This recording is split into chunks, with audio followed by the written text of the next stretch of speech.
Hi, everyone. Thank you for joining us today. I'm Ben Steinhoffel with the Center for Telehealth and eHealth Law.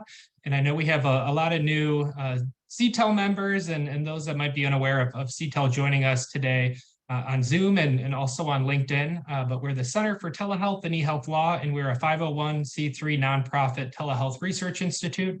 And we focus on both state and federal laws that impact the delivery of virtual care.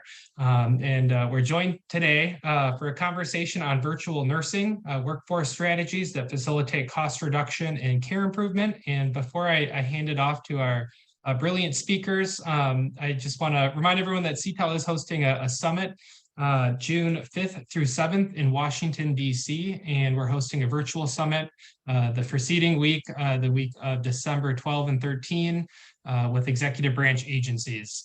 Would love to dive into the topic today, virtual nursing, workforce strategies that facilitate cost reduction and care improvement. And we have Michelle Hager. She's a managing partner of Blue Cirrus Consulting.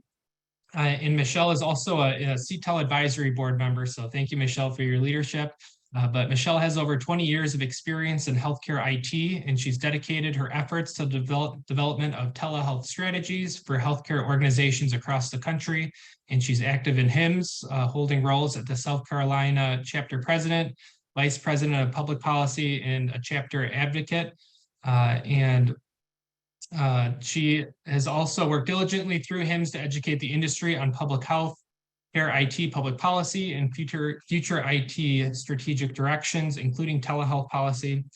We also have Dr. Teresa Rincon with Blue Cirrus Consulting, and Dr. Rincon is a senior telehealth consultant and also an assistant professor at the Graduate School of Nursing at the University of Massachusetts Medical School. And her expert is in strategic planning, implementation, and analysis of system design of clinical services. And we're also joined by Dr. Ashley Venita with Equum Health, or with Equum Medical. And Ashley, or Dr. Venita, has over 25 years in the healthcare setting, most recently serving in leadership roles as community healthcare systems. And Dr. Venita has a doctorate in nursing practice and a master's in business and nursing. And before joining the team at Equum, she spent her career in the acute care setting, from a bedside nurse to chief nursing officer, improving patient outcomes and engaging nurses to make a difference every day. So I'd love to hand it off to Michelle to get the conversation, and thank you again for our speakers. We do ask that you please mute yourself during the presentation. There will be time throughout to submit questions in the chat and to join towards the end with audio and video if you'd like to ask a question. But Michelle, thank you for leading this conversation.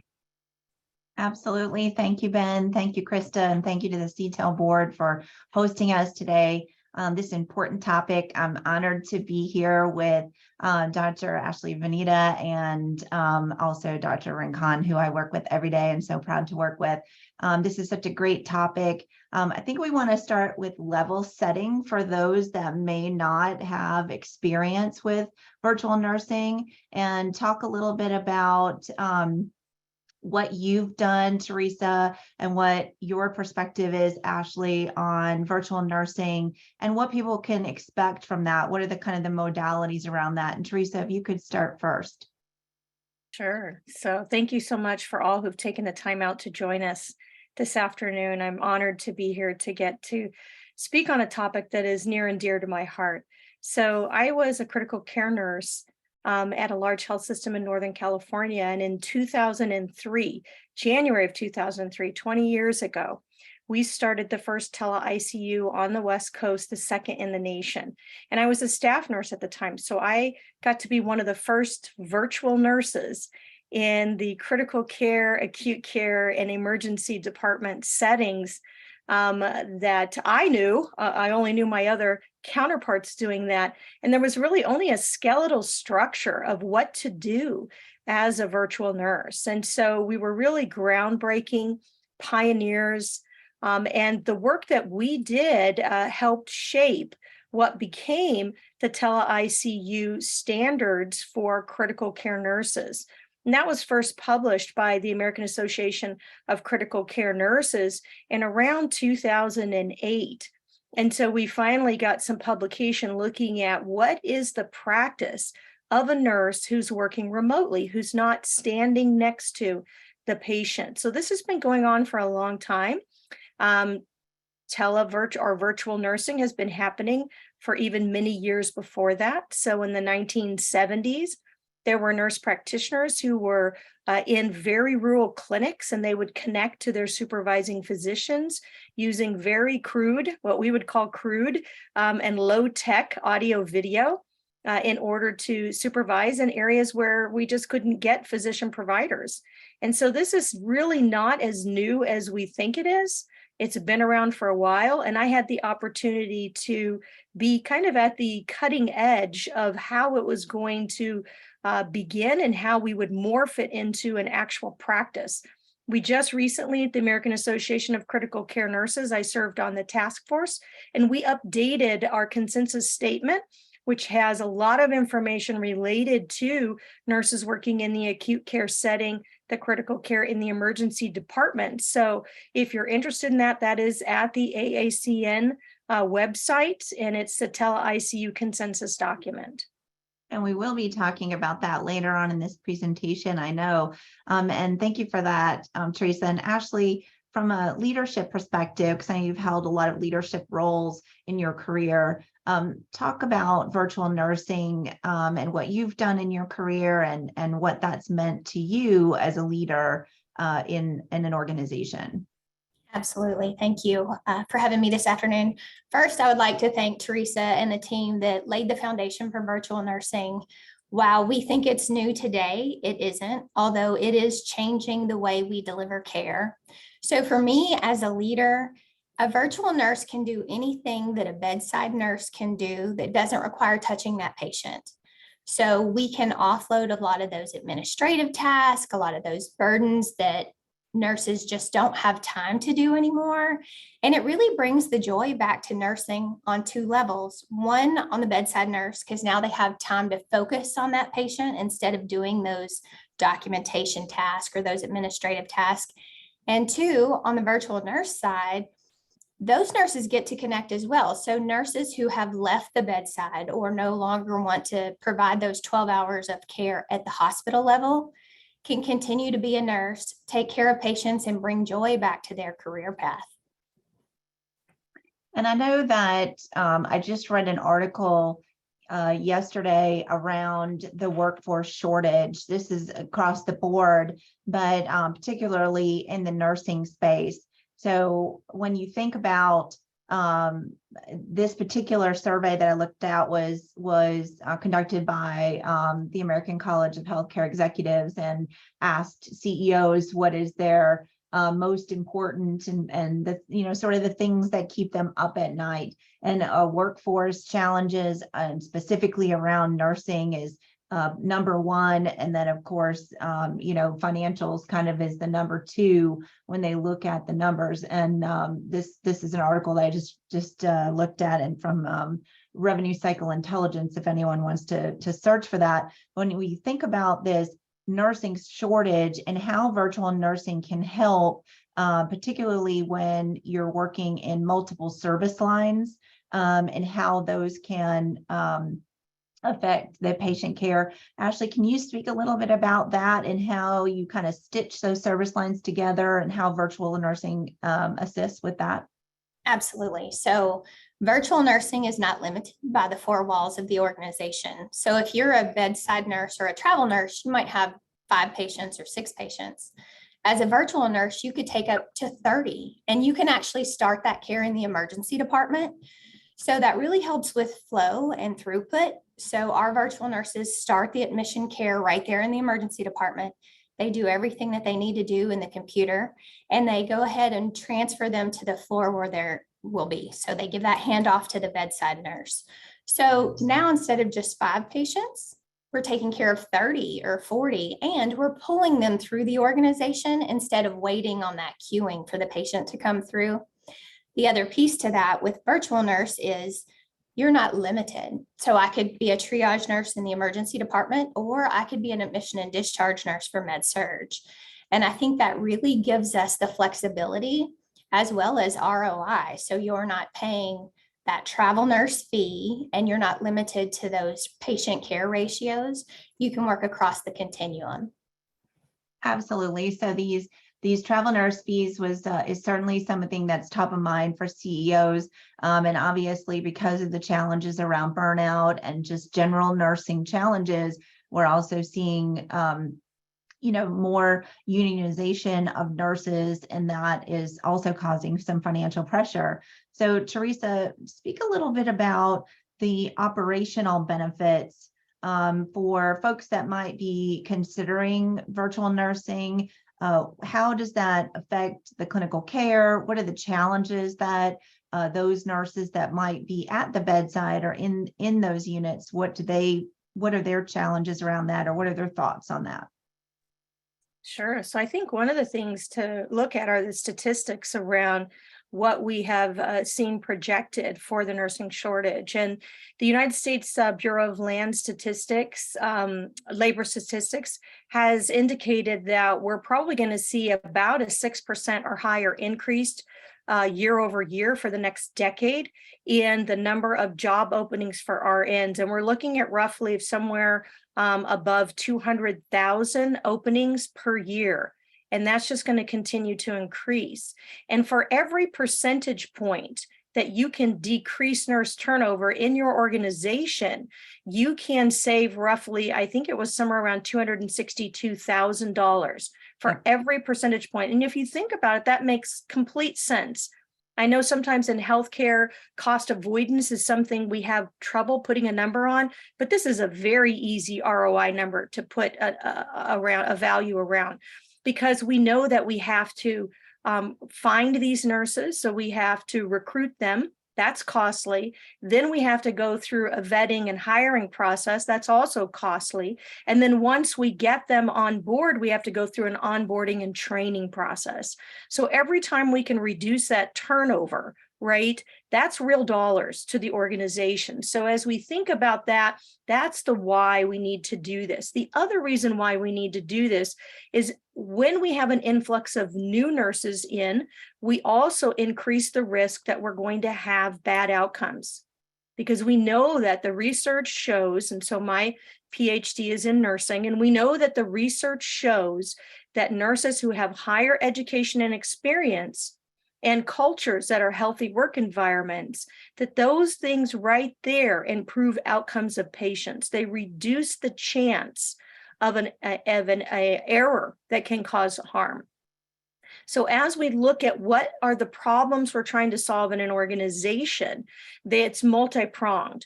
We need to reduce not only the turnover rate, but we need to reduce the ratio of novice nurses to expert. We need more expert nurses and less novice. Or at least if we have a lot of novice nurses and very few experts, we can take experts, put them in a virtual environment, and now they can reach across any geographical boundaries. So they don't have to run from hospital to hospital or unit to unit to provide that expertise. At a touch of a button, they can be in the room virtually and provide that expertise and knowledge that's needed to guide the care. So they can really help not only with admissions and discharges, they can help with mentoring novice nurses and helping them so that they have a dialysis expert. They can work with teams to ensure that when we have patients who are complex and their care coordination gets more difficult, the more complex they are, we can make sure we have an expert nurse who's assisting with care coordination to ensure that from admission to discharge to home, the patient is all lined up with the resources they need and that they're getting appropriate evidence-based care. Right. I think this is the most key aspect. And we talked initially, and John, I think you have a question, so I'll let you jump in here in a second. But one of the topics one of the points we made earlier is around this idea of having this exist in multi-service lines that you all started in the critical care area, but people should really think about this across the organization, both in the acute area and also emergency room, as you pointed out, Ashley. And then Ashley, talk a little bit about some of the subacute potentially work that you could be doing in a virtual nursing space, because we are seeing long-term nursing care centers, rehab facilities, other types of nursing homes that need that extension for all the reasons that Teresa just defined, and want to get your take on that space as well. So we have a lot of conversations about this and about bringing LPNs back. So a lot of the post-acute spaces use LPNs, or they have one RN, and that's it for the whole entire organization. And that one nurse can't be everything to all people. So virtual nursing offers that oversight and resource to be available to them and to lead and direct their LPNs. So you can actually bolster your workforce having a virtual nurse available. And I laugh because it's a judgment-free zone. We're not there to say, why don't you know that? We're there to help you and to make sure you're successful and that the patient outcomes are better. So a lot of acute places are reaching out now to say, hey, can we have a virtual nurse to cover our region or our geographic area so that they know the policies and procedures, but can lead that care coordination from discharge of acute facility to home. So I think there's tons of opportunities that we really haven't tapped yet, but I know we have to deliver care differently. Yeah. And we know we want to keep those seasoned nurses in play, and we see a lot of them leaving. John Liebert, I wanted to give you an opportunity to ask your question. I wanted to do a follow-up with Ashley there. Did you have a question? And I'm not sure if John did. If you did, John, you're welcome to ask. We pin folks with their videos on, so it might have been a mistake. No problem. I just wanted to make sure I didn't miss a question there that someone may have had. So Teresa, you mentioned a little earlier around the ACCN or AACN consensus statement and the consensus statement that organization has put together around telecritical care and other comments around virtual nursing. Can you speak to that? Sure. Yeah, this is there have been multiple editions of this, and this is the most recent edition, was published in 2022. And what we did is we got a group of subject matter experts from around the country to serve on a task force, and they were under the leadership of Teresa Davis and Lisa May Williams, who are both PhD prepared nurses as well and leaders in the telecritical care and virtual nursing spaces. And they got these experts together, and we spent about a year going through the literature, doing the most recent literature review to find out what we had seen published in the literature around virtual nursing. And we wanted to make sure we also included not only recommendations for each of the standards within that consensus statement, but we always tie in a synergy model, which is a model around ensuring that we have a mix, a skill mix, as I talked about before. We don't want to have all novice nurses on one shift at a time. And so having that skill mix from novice to expert, as we call it, which includes novice, proficient, and then those competent and expert nurses within that continuum of learning. We want to make sure that's there, and that really encompasses the synergy model that we include. And then we include healthy work environments, because we know that in the American Association of Critical Care Nurses is the founding group for the healthy work environment standards. We know that having skilled communication, true collaboration, authentic leadership, appropriate staffing, rewards and recognition, and expert decision-making are all important components of ensuring that we provide the best nursing care possible. So those standards are included. It also has quite a few vignettes. So we talk about case studies from various organizations in a vignette format to describe exactly how virtual nursing has been used to provide some foundational information. If you're having trouble conceptualizing what it might look like, we spell that out in the vignettes as well. Thanks for that explanation. I know in recent CTEL meeting, Lisa May was on the session and asked who was going to cover this consensus. And I mentioned that you were going to cover it. She said, that's fine. Great. Teresa's going to cover it. That's fine. So obviously trusting your feedback. One of the things that we talked about is the workforce challenges and the cost reductions and some of the training aspects of virtual nursing. What about the clinical implications that you can gain? What about those quality improvements? What about the clinical improvements that you can make as a result of virtual nursing? Because we know all of those other topics are very measurable, as you talked about, Teresa. There's 200 and some odd thousand openings of nurses every year from the U.S. Bureau of Labor Statistics. There's also 13 million nurses that are going to be needed. So workforce, revenue, we can see those very clearly, but it may be a little bit more vague to see the clinical implications. But maybe you'll educate me and the group here, or certainly me, in the process. So Teresa, would you speak first on the clinical implications there, and then Ashley, I'll ask you to do a follow-up. Absolutely. So one of the things to think about, I've touched on it a little bit, is, what is it that an expert nurse does that's different from a novice nurse? And I have to say, as a nursing profession, we haven't done a really good job of describing what are I call them the cognitive gymnastics of an expert nurse. Patricia Ebright called it cognitive stacking. Patricia Benner, these are other PhD doctor researchers in nursing, called it situational awareness.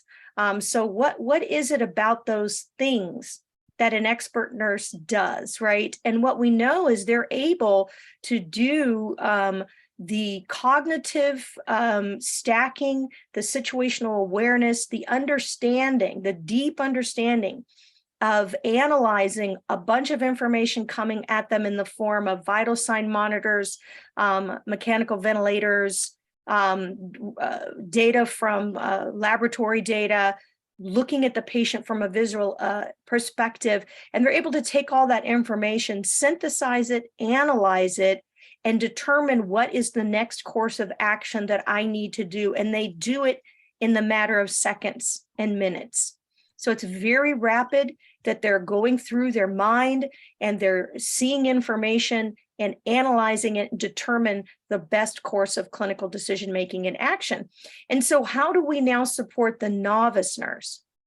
It takes about 3 years on average for a nurse to move from novice to proficient or to expert. So in between there, they might be moving through different continuums. Some of them it takes longer, depending on if they're a very active learner.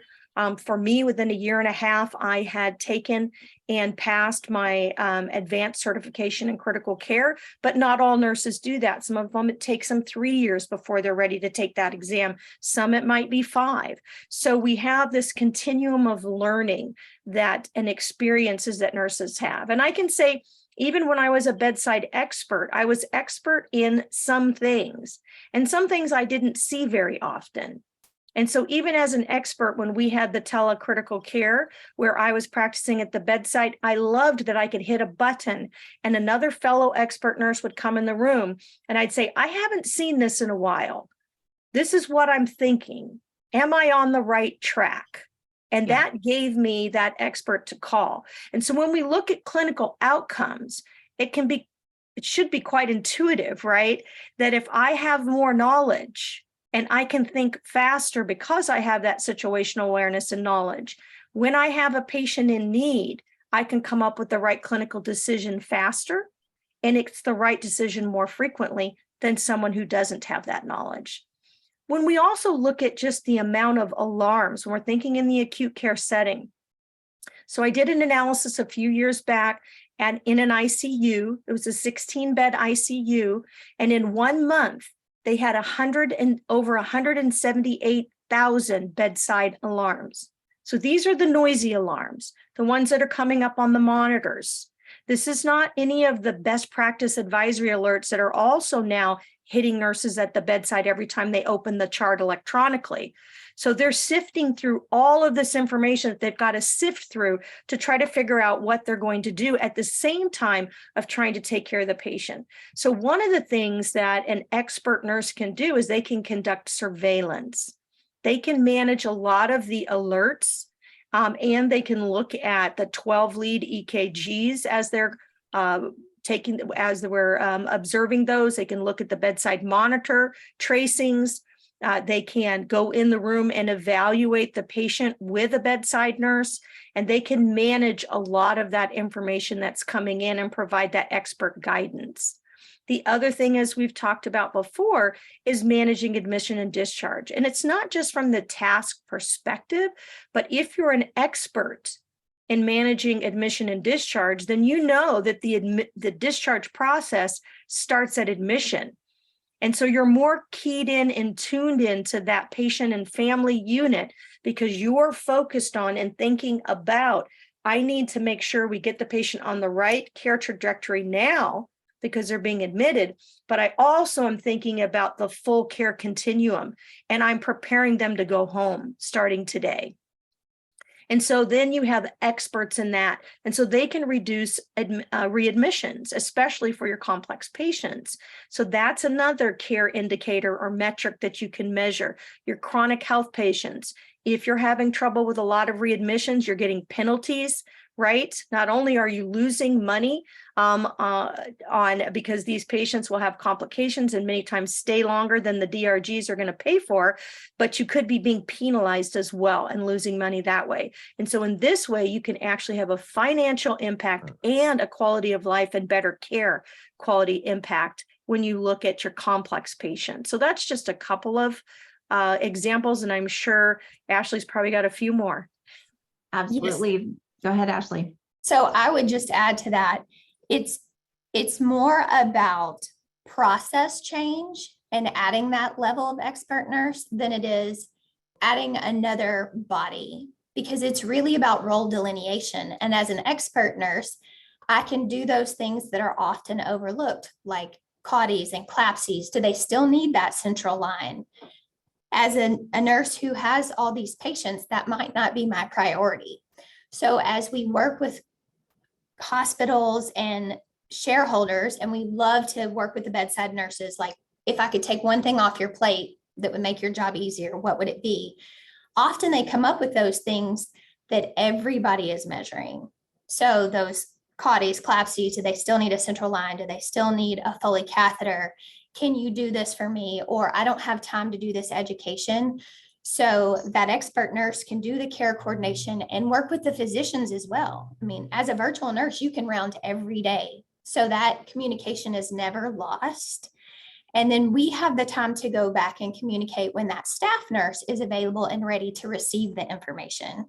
Because often you're getting so many inputs at the same time, that's not what you're listening to. So I think the expert nurse and the resource is such a great asset, but it really is about process change. Process change is always hard. Any change is hard. That's disruptive, right? All virtual services are disruptive, no matter what they are. A good point that you made there, Teresa, that I wanted to even expand on is around this idea of being able to, hit that button or connect to someone really easily to verify what you're thinking about. Did I do that correctly? Or, maybe I'm a novice nurse or just in that proficient stage and I'm not quite confident, or even at that expert stage, sometimes you need someone else to, double check, as you talked about. And I know there was a great study that was done by Intermountain Healthcare around the PTSD that nurses and other clinicians experience as they are caring for patients, and they potentially think they made a mistake. And so this virtual nursing aspect allows them to have that kind of buddy on their shoulder. No, you did a great job. Or we analyze that case after the patient leaves, or after we might have, some kind of, death or sentinel event for that patient. And to be able to see that everything was done that could have been done for that patient. and, here's where we could have improved, or, we've done everything that we could so that folks can go home and feel confident with what they've done in their jobs, day in and day out. Such an important aspect to continuing to keep nurses in and other clinicians in the profession, because it is such a stressful time and very stressful profession, particularly when you're in the beginning stages of your career and you're not quite confident at what you're doing. One question we did have in the chat was around the AACN consensus statement, and wanted to know if they could access that if they were not members. I did see that online, and I copied the link to it online, but I wasn't sure if you can actually see all of it or not. Is there a membership fee or a fee associated with it? Can others access it if they're not AACN members, Teresa? I believe they can, and there is the ability to pay for either a hard copy or pay to download a PDF of the version if you're not, if I recall correctly. And some of these documents, there was a recent study on healthy work environments that is available too as well in one of the journals. So those documents should be available. Okay, great. And we did have a point that I think might be interesting to talk about. So John Lieber didn't necessarily have a question, but he brought up a point in the chat that I think is important. He studies school shootings, and most of the school shooters have major serious mental health problems and other issues in school, and then potentially leave school and have this, obviously these traumatic and tragic events happened.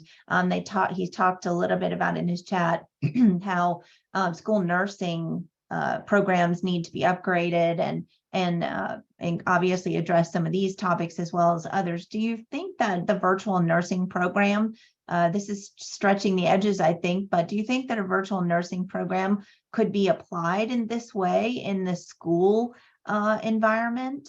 What are your thoughts, Ashley? And then I'll let you follow up, Teresa. That's a great point, and I absolutely think so. Mental health in the United States is lackluster. We don't have enough providers, both from the nursing or physician side of that. And we know we can do a lot of day work and long-term work through virtual care. We have hospitals all over the country that have used telepsych since 20 years and have great outcomes. So when you mentioned that, I really thought about it. And I do think that there is absolutely a venue for that. And I think students would like that. They're very tech savvy. So it's not like they're missing out on that interpersonal skills that some people worry about. But I think you could definitely reach more people through a virtual nurse program. What do you think, Teresa? Yeah, I have the opportunity to also serve on the American Telemedicine Association Mental Health SIG, in addition to serving on the critical care ICU acute care SIG. And in the mental health SIG, we've talked about this a lot. There are actually groups that target these populations in the schools, working closely with the school nurse to have virtual, very, quiet, HIPAA compliant private rooms in which the students can go into that area and meet with a trained professional in mental health and behavioral health. So we do know that that is something that is happening across the country. We need to see more of it. Michelle and I have had opportunity to work with several groups on evaluating behavioral health, mental health, in all kinds of settings across, from behavioral crisis care out in the field to how we will manage patients when they're admitted to our emergency departments and in between. So definitely something that trained psychiatric virtual nurses and nurse practitioners, as well as social workers who are trained in managing these populations. It doesn't have to just be a nurse, but these virtual practitioners can provide care wherever the patient is. And if I can jump in or follow up to Dr. Rincon's comments as well. I know we're seeing a lot of really exciting trends at the state level as well about investing in virtual care options for students in schools. So I know Texas is a leader. I think we saw a comment in the chat about that a second ago, as Yep. well as Florida. But we have seen a lot of states investing CARES Act or COVID-19 public health emergency funding into expanding virtual care into schools, and nurses and behavioral health specialists are certainly at the tip of the spear. And it's very troubling looking at the statistics about the number of children in our schools that do not have primary care providers, or their family might not have reliable or consistent healthcare coverage. And really exciting to see what's happening with both nursing and behavioral health specialties being placed into schools. Senate Finance has also put out a few mental health packages and blueprints the last few months. Last Congress or last September, they released a blueprint and urging the Department of Education to work with the Centers for Medicare to update its guidance for healthcare services, and specifically telehealth in schools. And I don't believe that guidance has been updated since 2003. So there's certainly a need, and it's fantastic that nurses and behavioral health specialists are being placed into schools, especially when there is such need. But sorry to jump in with that. No, perfect timing, Ben, because one of my last couple of questions here is focused on what is typically the audiences for CTEL. Their interest is around regulatory and state and federal laws, and obviously financial benefits as they are implicated by those state and federal laws and regulations. So my question to both of you, and I'll start with you, Teresa, is around what regulations or other types of implications should we think about, or laws should we think about as we start to implement a virtual nursing program? And you talked a little bit about the financial benefits, but if there's something you want to add, please do. Of course, well, you always have to look at state licensure and scope of practice within each state, and that can differ. It's very interesting how the nursing licensure has evolved over time. It requires a nursing organization within the state, as well as a medical organization, to determine the practice of nursing within that state, which is interesting because nursing is not in the same way determining the practice of medicine. So I do find that very interesting, and we'll see how that morphs over time. But each state will have some nuances related to how nurses can practice within their scope. So if you're running a virtual nursing program, and I'm sure Ashley can just speak to this as well, you're going to make sure your nurses are licensed in that state accordingly. Some states are part of what we call the compact states, which makes it easier to get a license. Many are not. And so there's still that barrier.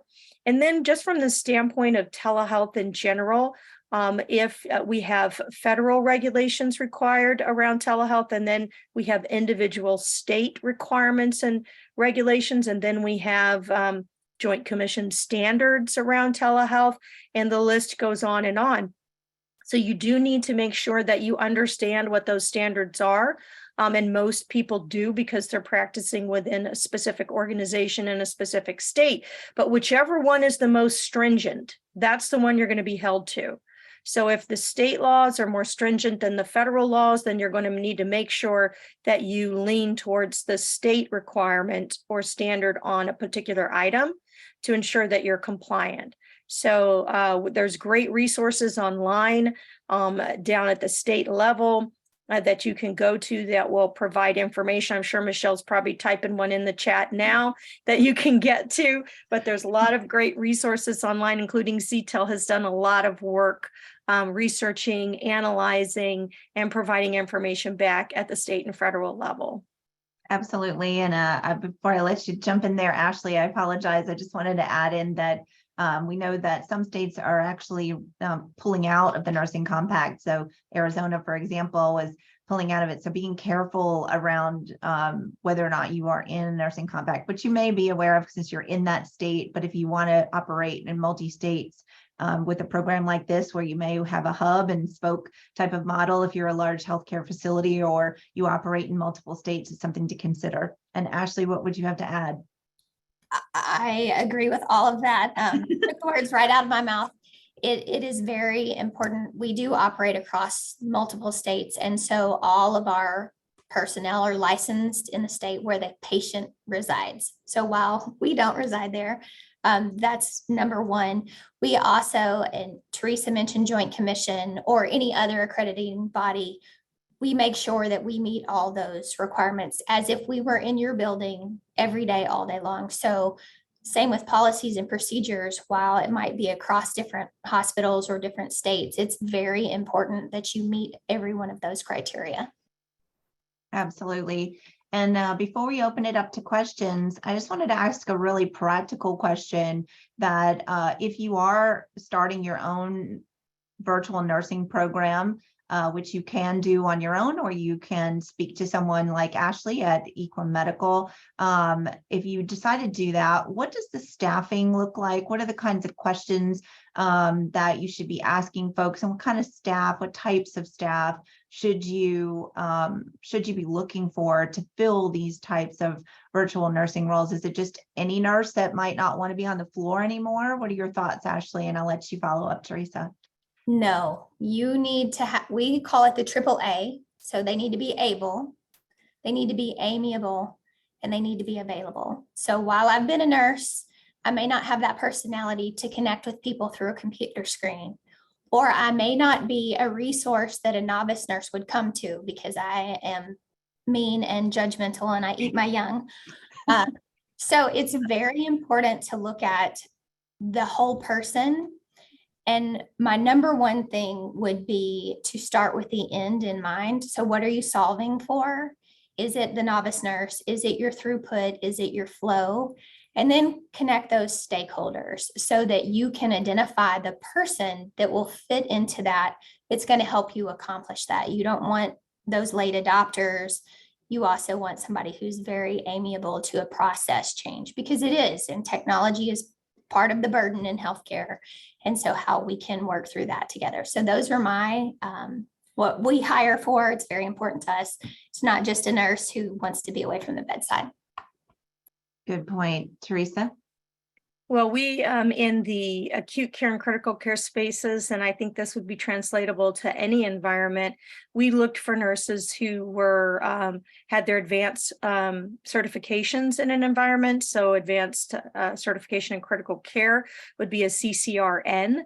So that is one that comes through the AACN. They also have advanced certifications for the acute care practices. So for a medical surgical nurse, there are neurotrauma certifications, there are stroke certifications. So it really depends on what you're having that nurse do.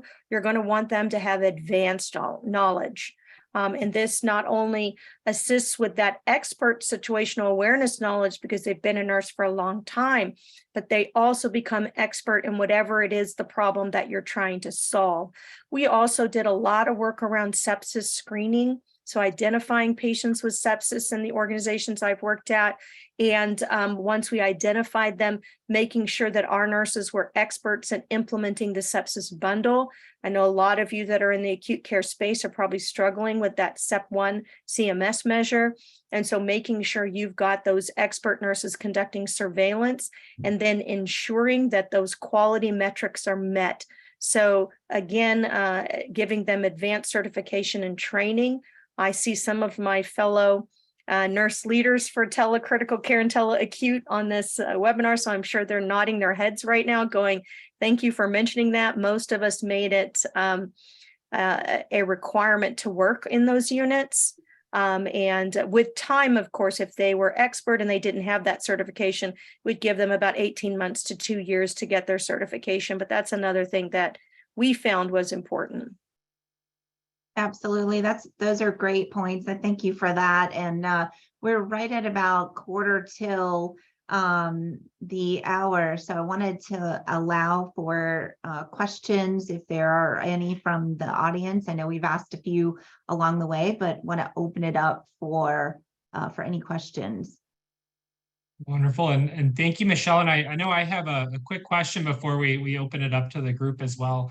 But I'm curious how nursing schools and others are beginning to implement kind of virtual care models into their curriculums, and kind of how the new generation of nurses are adopting virtual nursing.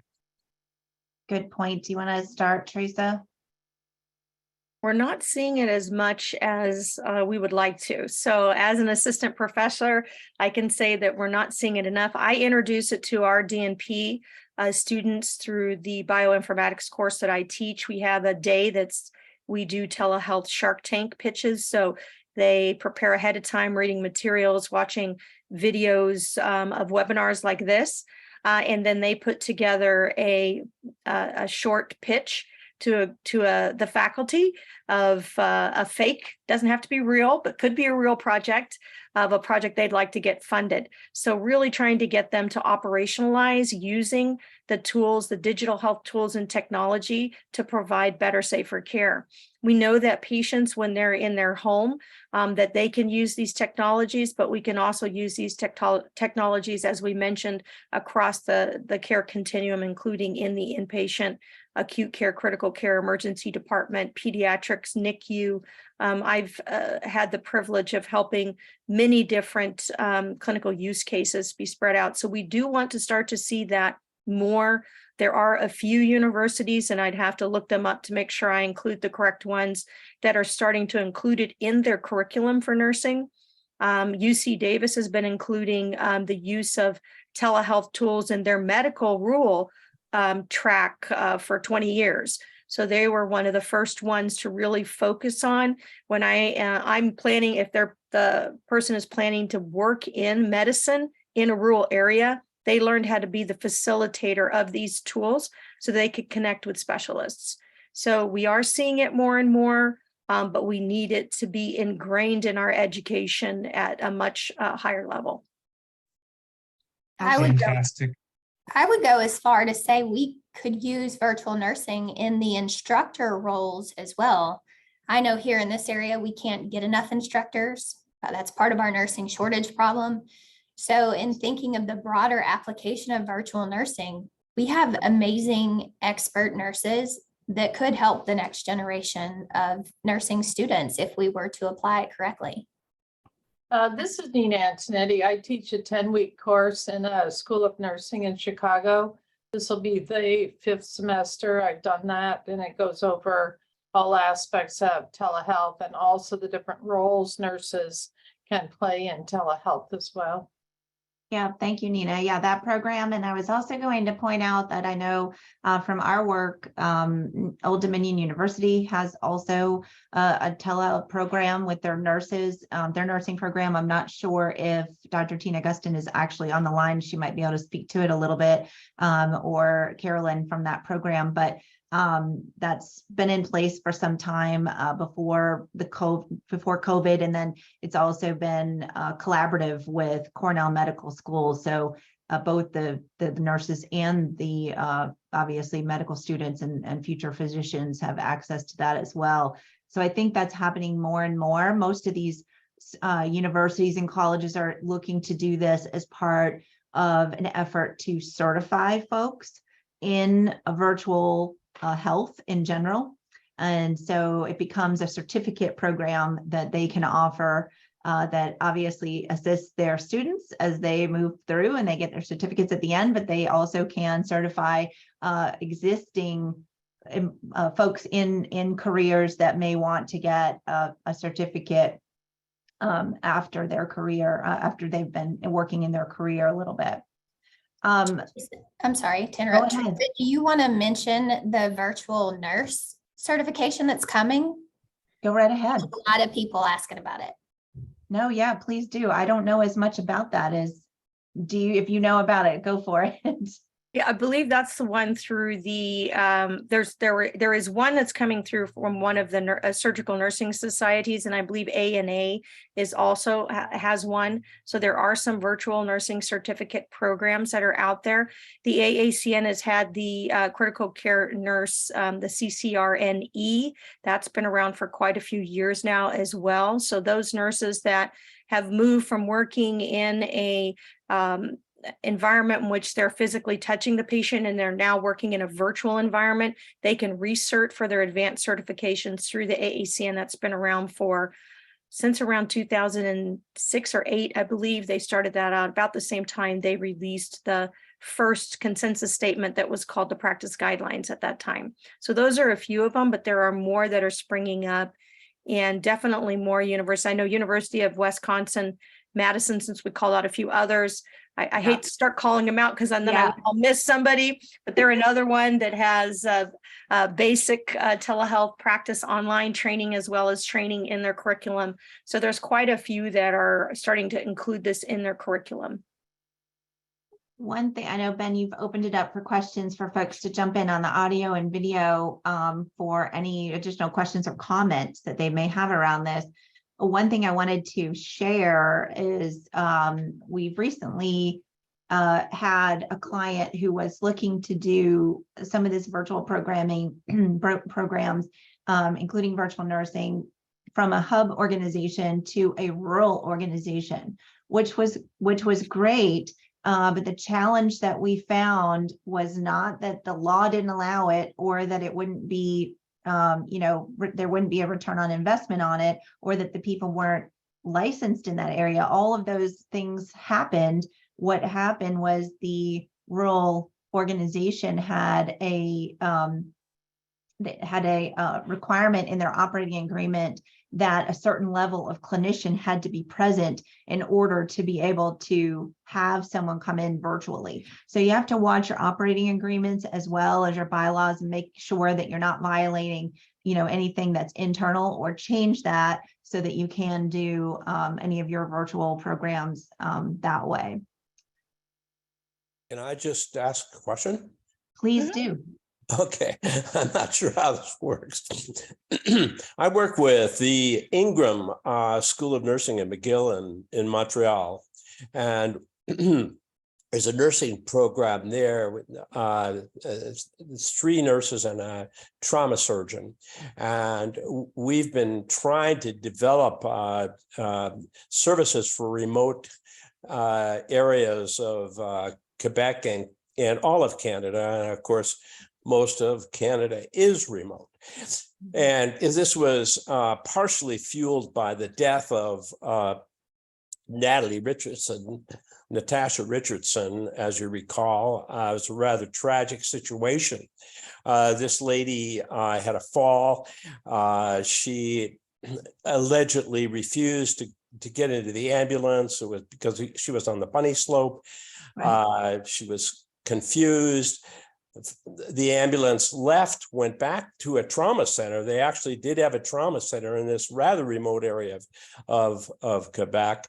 Finally, she deteriorated. They brought her back.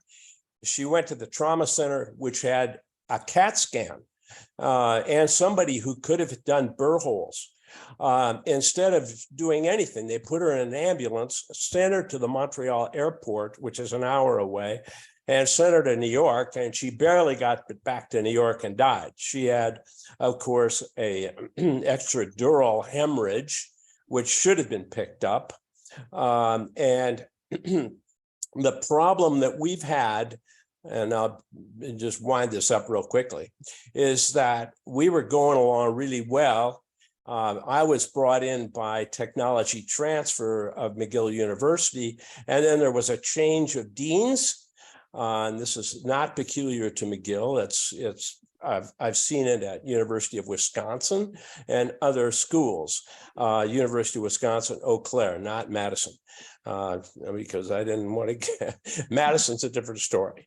And I think it's extremely important to get all the deans of nursing schools on board. This is not a minor issue. Natasha Richardson should have survived and would have survived with telemedicine support to the ski mountain. And her death was really inexcusable. Yeah, that's a very troubling story. And I can say that my work in telecritical care in the very rural hospitals. We had 5 critical access hospitals in our health system that we worked with.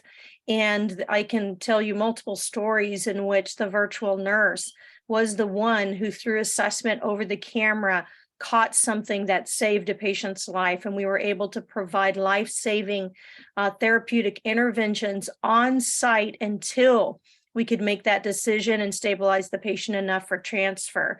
And so you're right, it is something we need to embrace. We have some old thinking in healthcare. Regionalized critical care is one of those old thinking that we can't provide some of that care in a remote environment, so we must transfer them to the trauma center. And in reality, we can do some therapies in the field even, as well as in the rural hospital to stabilize the patient. And sometimes we can even keep them in that home hospital where they get better support, because that's where their family is and their support team. And so a lot of research on that. And I'd be happy, John, to talk with you offline, because I know we're running out of time to talk about some, things that some ideas and just have a little discussion with you offline about this. Absolutely. I think that that was a tragic situation. And one thing we haven't mentioned, and this isn't necessarily just virtual nursing, but Teresa and I both have had, and the company's had experience doing virtual applications in an ambulance. And these are the types of things that could have helped in that case, where they might have been able to access the higher level of providers to be able to consult with them on the case, because it was a tragic situation, and happens not. She's obviously a celebrity, so we know about that one. That has happened. This is ski time. This is happening all the time with folks. I know we're wrapping up here in the last couple of minutes. I just wanted to make sure that we talked, that I said, if you have any questions around virtual nursing that you want to ask offline, you want to understand operationally, clinically, how to implement, or what you should do around virtual nursing, please feel free to contact us. In addition, we've done some extensive work on a return on investment related to virtual nursing. And certainly if you're interested in a full service provider in this virtual nursing space, I would definitely contact Ashley and the Equum Medical folks. They do an excellent job across the country. And we'd be happy to entertain any questions if there are any as well. I know I have a question around the application to the ambulances, and I'll take your email down and we'll speak later. Any other thoughts, Ben, before we wrap? I do not. Just a big thank you, Michelle, Dr. Rinken, and Dr. Vanita as well. And I know we shared your LinkedIn's in the registration email. But if anyone's interested in connecting with our speakers a little bit more, or offering questions offline, please let me know, and I'm happy to connect you via email.